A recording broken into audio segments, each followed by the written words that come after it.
not much movement. David Stryzewski is with us. You think the market's going to sell off a lot of its big gains recently?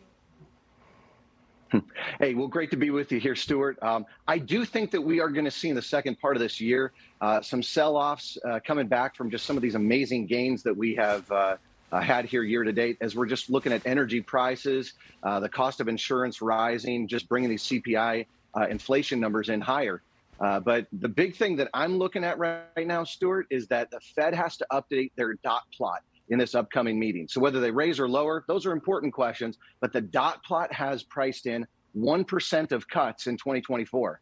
If we see this higher inflationary environment and they go, hey, you know what, maybe we're going to be higher than longer for longer, that might be similar to how we saw the year start out here in 23. We were supposed to be in easing as of July, and that has not happened.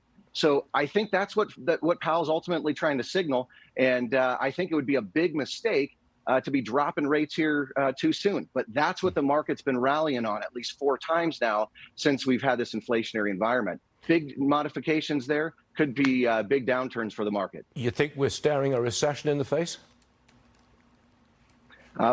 I do think that we see a recession looking right in the face right now, but I don't believe that the average American or average investor sees it. The bond market's telling us that a recession's coming. The leading indicators index tell us that a recession's coming.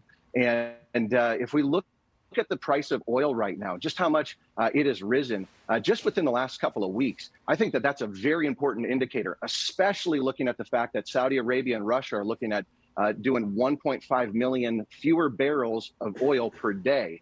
Our economy runs on energy and low-cost energy. Just even look at the price of diesel right now relative to where it has been historically. This does not spell a cheaper economy. This spells higher inflation. Prices are going to go up. And of course, with union strikes and higher prices being demanded, those numbers too add to this inflationary picture. So I think that we're seeing a trending back up as we have seen it trending down over the last 12 months. But this recession, Stuart, could last for more than just a short time frame. Right. There are so many systemic challenges today that, maybe we're looking at another lost decade. Who knows? Oh, don't say it. Please don't say it. The least thing that I can afford right now is a lost decade at my age. All right, David, you made your point. Now they got away from me. David Stryzewski, thanks very much for being with us. We appreciate it. See you soon. Looking at